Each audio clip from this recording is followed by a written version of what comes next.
Mesdames, Messieurs, bonsoir. Merci de votre fidélité au programme de Studio Hirondelle Tchad, Studio Tamani du Mali, Studio Kalangou du Niger et Studio Yafa du Burkina Faso, tous des médias de la Fondation Hirondelle. Bienvenue dans la seconde partie de ce débat qui a pour thème Jeunes et fake news, influenceurs et activistes, remparts ou vecteurs de la désinformation.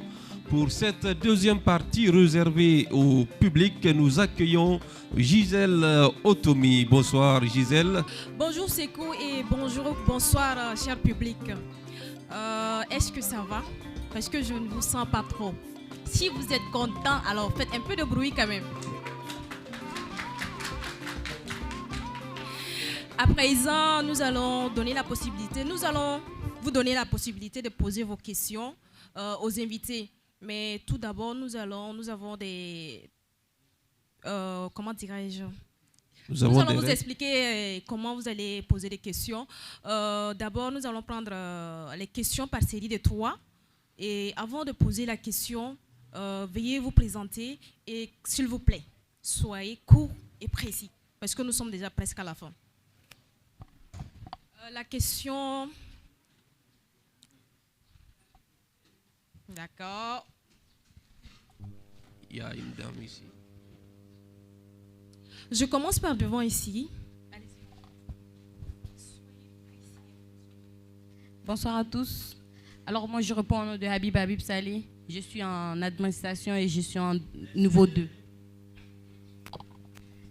Je suis en niveau 2 d'administration et de gestion des hôpitaux. Peut-on responsabiliser les plateformes numériques pour la montée de la désinformation dans le pays des Sahel? Pouvez-vous reprendre votre question?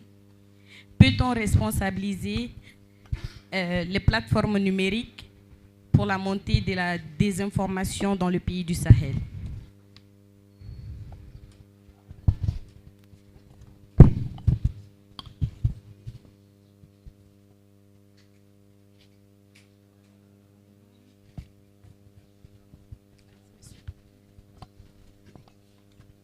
Merci.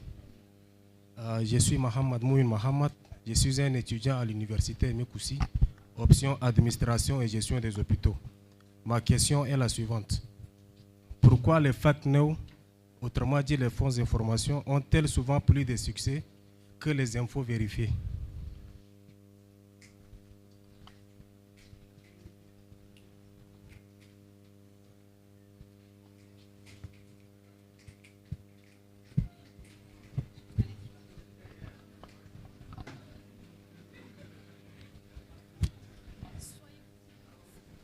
Merci pour la parole accordée. Je suis Betty Amin Alifa, étudiant en communication. Ma question, c'est quel outil recommandez-vous aux étudiants pour vérifier la véracité d'une information? Merci.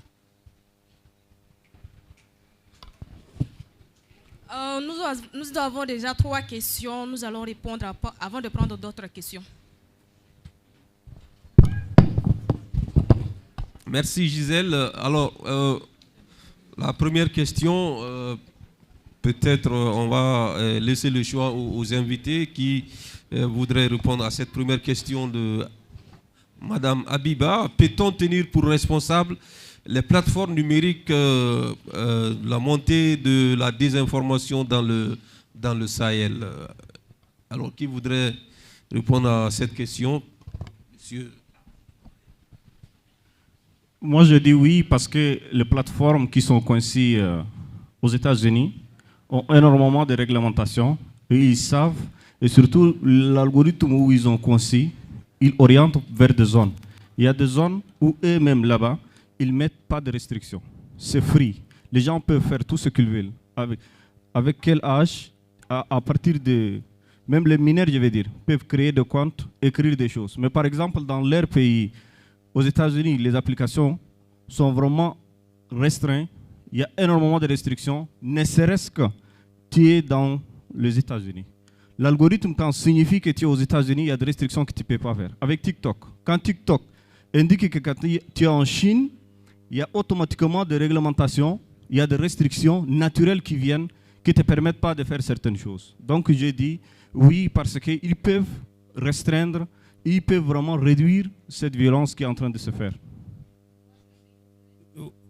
Oui, juste pour... franchement, moi, j'ai une crainte. Hein, parce que la liberté, entre la liberté d'expression et la liberté, le droit à l'information, la ligne est très mince. Essayer de réglementer aujourd'hui Internet et les réseaux sociaux, moi, je dis souvent, bon vent. Je vois pas qui peut faire ça. La seule chose qu'on peut faire, c'est sensibiliser les gens. Aux jeunes, leur apprendre ce qu'un esprit critique. Ça veut dire, lorsqu'on a une information, on se pose des questions. Est-ce que cette information est vraie? Et comme je l'ai dit tantôt, les médias sont là pour ça. C'est des gens qui sont formés pour informer. Ce n'est pas n'importe qui de sa salle, de sa salle chambre à coucher ou de son salon qui peut se vertuer journaliste et informer les gens. Donc c'est qu'il faut faire très attention. Moi, je ne vais pas vivre en Chine. Hein. Je vais vivre au Tchad, c'est très libre. Alors, l'exemple de la Chine n'est pas le bon exemple. Et on a des façons de faire pour arriver à non seulement sensibiliser les gens, et à aussi canaliser tout ce qui se dit sur Internet. Il ne faut pas prendre les jeunes pour des débiles mentaux. Hein. Ils savent si c'est vrai ou c'est faux. Donc, la seule chose qu'on peut faire, c'est éduquer, sensibiliser. Et je pense qu'on l'a dit au début aussi, ça concerne tout le monde. Et bien sûr, le gouvernement, l'autorité publique est la première responsable, mais elle seule n'arrivera pas. Et ça demande les médias, ça demande l'éducation. Tout à l'heure, quelqu'un a dit l'éducation au numérique, l'éducation aux médias. Donc c'est le problème qui concerne tout le monde. C'est un enjeu social et politique. Et un autre intervenant souhaite savoir pourquoi est-ce que les fake news ont le plus souvent plus de succès que les infos vérifiées elles-mêmes. Ok, merci. Les fake news ont plus de succès tout simplement parce que les jeunes se laissent aller à du sensationnel. Quand un influenceur commence à partager quelque chose, il commence par parfois une courte vidéo ou bien des images qui ont trait un peu à la sexualité, à des trucs comme ça, pour attirer l'attention des jeunes avant de faire passer son message. Alors que celui-là, cet influenceur qui veut passer les bonnes informations, le gars il est sérieux, il passe directement. Je parle comme les jeunes, hein. Il passe directement à l'information qu'il veut véhiculer, sans faire appel forcément à tout ce qui est sensationnel. Alors que les fake news, c'est d'abord le sensationnel, on attire l'attention. Et tout à l'heure, Corée a parlé d'algorithme. Quand tu likes déjà une, deux fois les mêmes publications, le même contenu, automatiquement, les plateformes te génèrent le même contenu. Donc, tout ce qui t'intéresse vient là, et c'est les mêmes informations, c'est les mêmes fake news, et on est là prêt à liker, à partager sans vérifier le contenu. Est-ce que la source est fiable ou pas? On s'en fout. Il suffit que ça fasse lire ou il suffit que je sois le premier à partager ou à liker. Et là, franchement, c'est dangereux. Je veux très rapidement rebondir sur l'intervention du confrère en disant que la réglementation est possible au Tchad. Les plateformes, c'est l'État qui les a autorisées. L'État peut très bien décider, par exemple, de suspendre ou bien de supprimer TikTok ou bien Facebook au Tchad. Si on a une réglementation sérieuse, on peut le faire. Aujourd'hui, je suis au Tchad. Si j'active VPN pour, par exemple, me retrouver aux États-Unis, je ne vais pas avoir le même contenu que je vois ici au Tchad. Parce que selon les plateformes, je me retrouve aux États-Unis. Donc, l'État peut très bien réglementer l'utilisation des réseaux sociaux. Comme je l'avais dit, il s'agit de l'avenir de nos jeunes. Et le dernier intervenant, lui, il demande quel type d'outils vous recommandez aux étudiants pour vérifier la véracité d'une information. Je pense que, Abdraman, quels outils est-ce que vous recommandez aux étudiants? Moi, je pense que quand il y a une information, il faut tout de suite aller vérifier sur le canal officiel. Il y a des journaux officiels qui publient des informations. En général, moi, naturellement, je fais comme ça. Si je vois une information, je pars sur Tchad Info, je pars sur Al-Wihda pour voir est-ce que c'est quelque chose d'officiel. Si par exemple on dit qu'aujourd'hui on a un nouveau Premier ministre, il faut aller vérifier ça sur le journal officiel pour vraiment trouver ça. Et par ailleurs, il y a des sites en ligne qui vérifient des vidéos, par exemple, qui ont été créées à travers le IA, par exemple. S'il y a une vidéo qui est créée par IA, même il y a un logiciel Google où j'ai en train de chercher le nom, j'ai ça, le nom quelque part, mais en attendant, je vais revenir.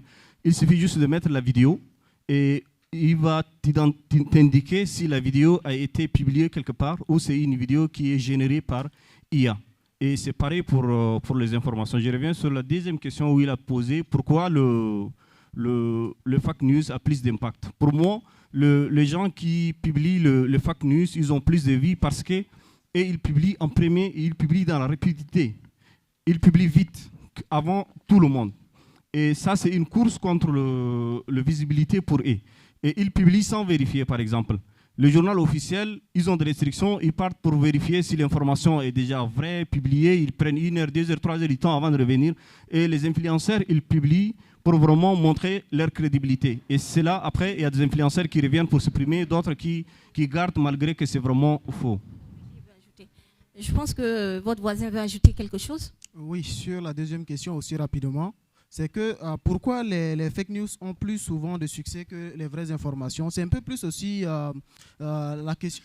C'est un peu plus aussi de notre faute, parce que le plus souvent, les réseaux tchadiens aujourd'hui, les informations qui circulent le plus, c'est les informations politiques, il faut le dire.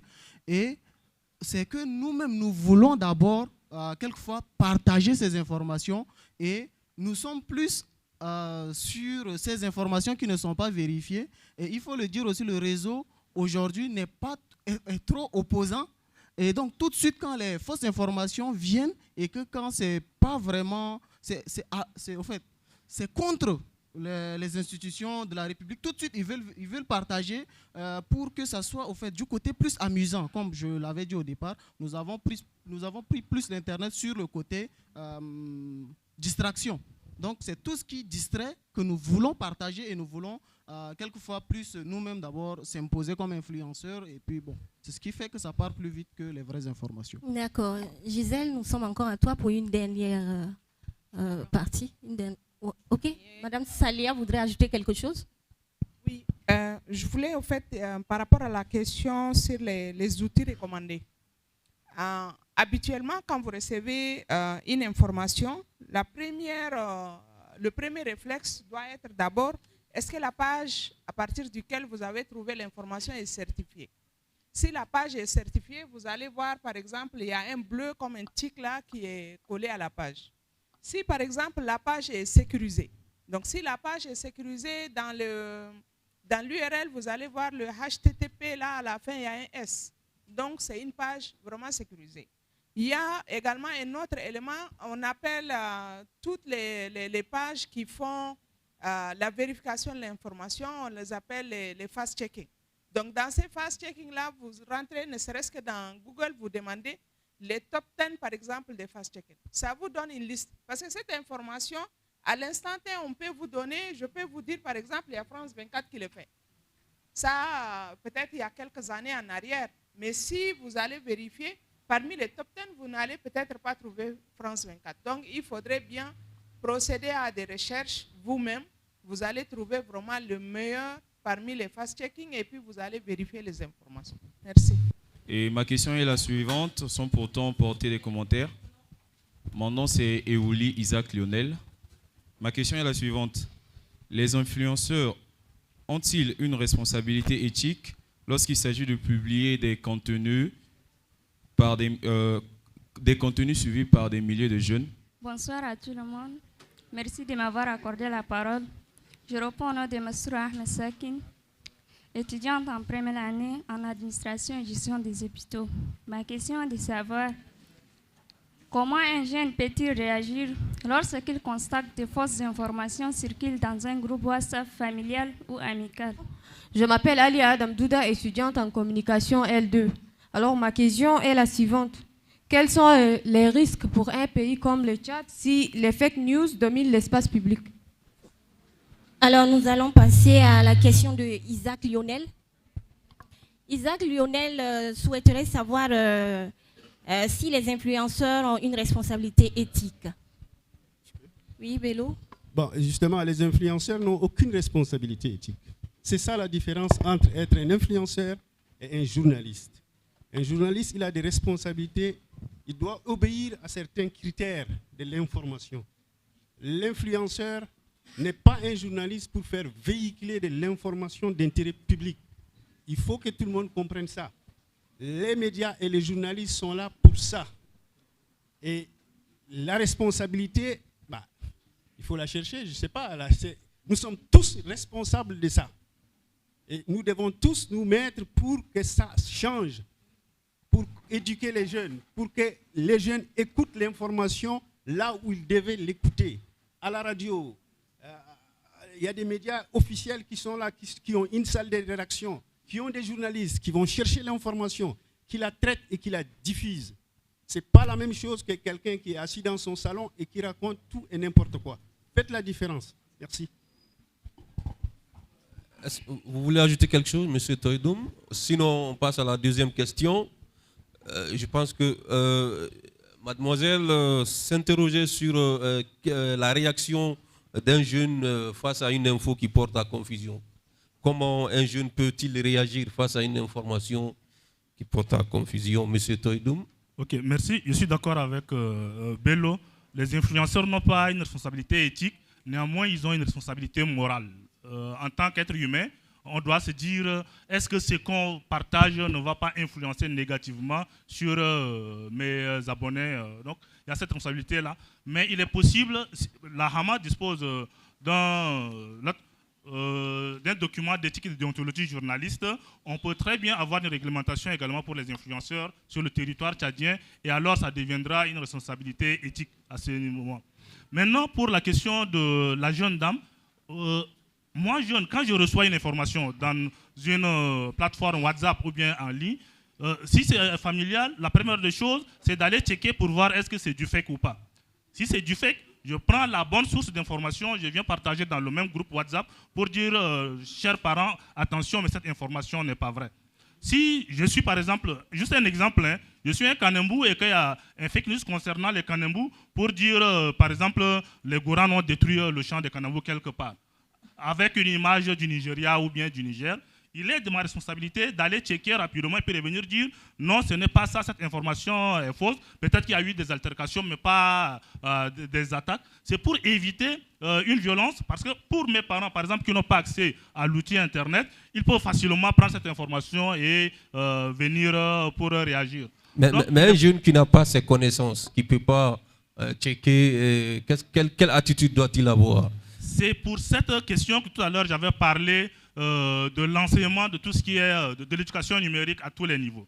Dès le collège jusqu'au milieu universitaire, les responsables des établissements universitaires et secondaires, l'État, les ONG, les associations ont cette responsabilité-là.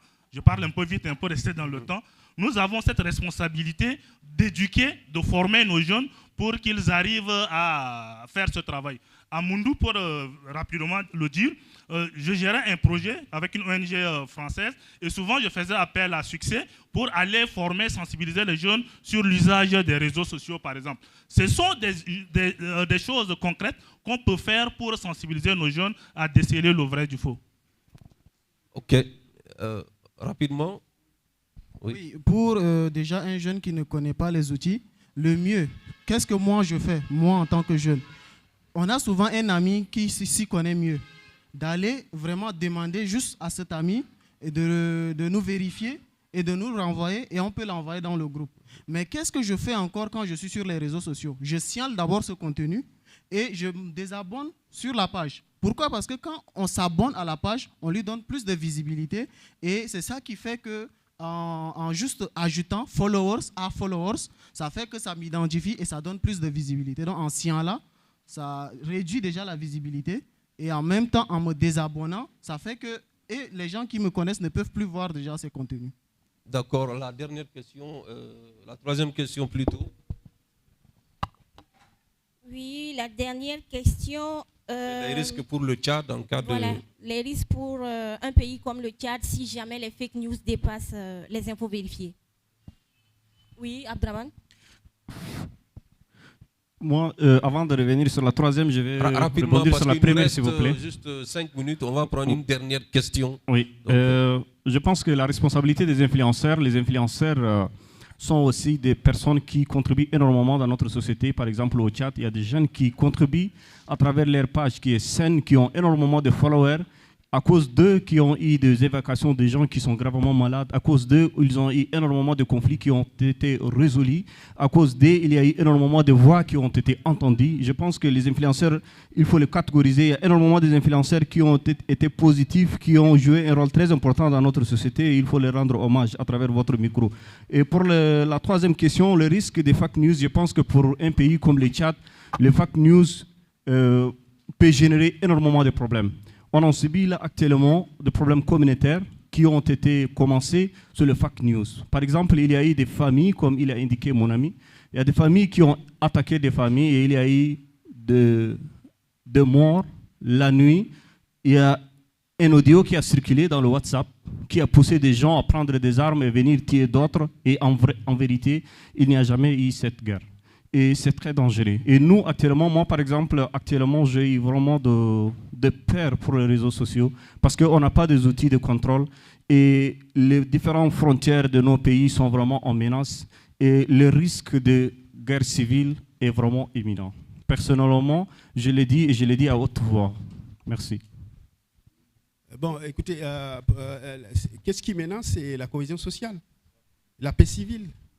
On a besoin de la paix pour se développer. On a besoin de plein de choses pour se développer. On n'a pas besoin de problèmes pour avancer. Donc je pense que sur ce plan, fondamentalement, c'est la cohésion sociale qui peut être menacée par toutes ces...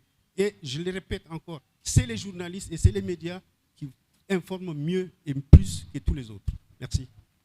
Merci de m'avoir accordé la parole. Moi, je réponds au nom de Mariam Adam Idriss.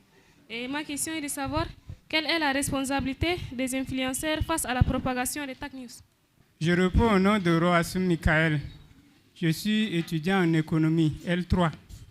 Ma question est la suivante. Comment distinguer un activiste engagé d'un activiste manipulateur qui diffuse intentionnellement la rumeur? Bonsoir. Je réponds au nom de Foufa Boye Abraham, étudiant en communication. Ma question est la suivante.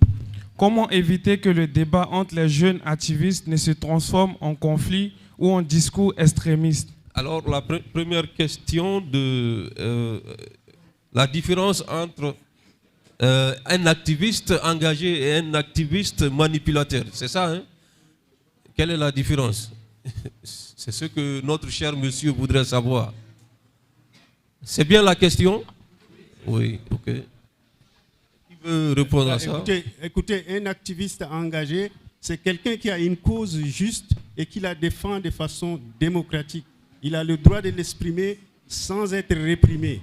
Par contre, un activiste manipulateur, c'est celui qui profite pour dire des mensonges, qui propage des fausses nouvelles, je pense que des fausses informations, et qui s'appuie sur ça pour, on ne sait pas, sa cause personnelle, ce n'est pas une cause peut-être qui impacte la société en général. Donc moi je pense que c'est ça la différence entre les deux.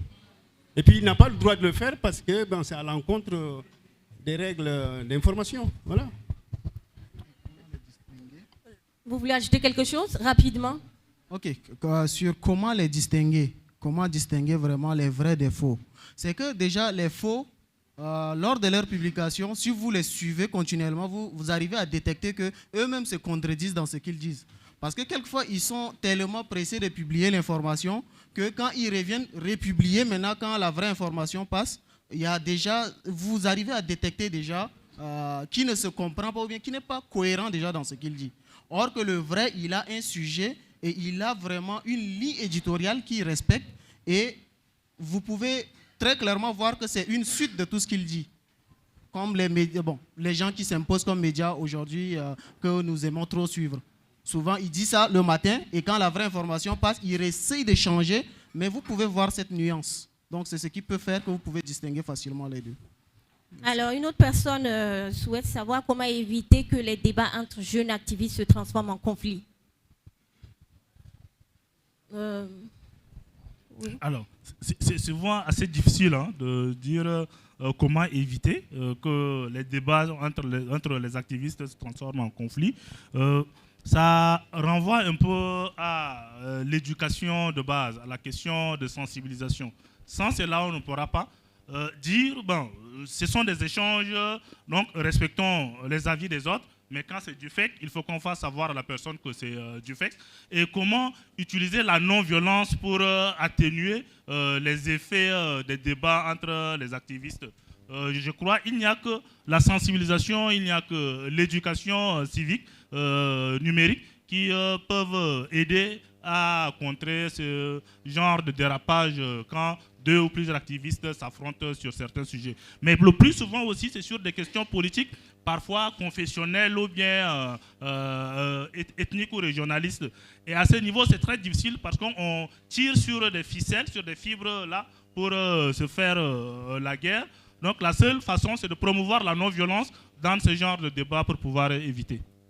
Alors la dernière question, vous voulez ajouter quelque chose rapidement?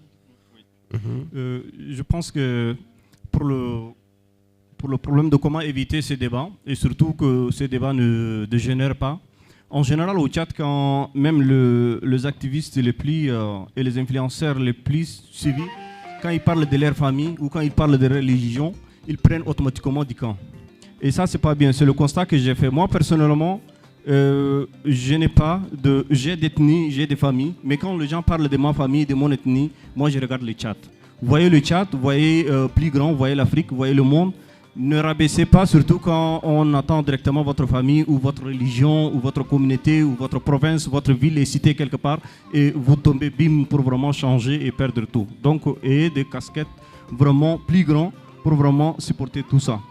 Et pour distinguer les faux et les vrais activistes, je vais revenir sur ça un peu, parce que c'est difficile, comme il a mentionné mon ami, mais je vous assure, il n'y a pas vraiment réellement les vrais activistes, ça n'existe pas.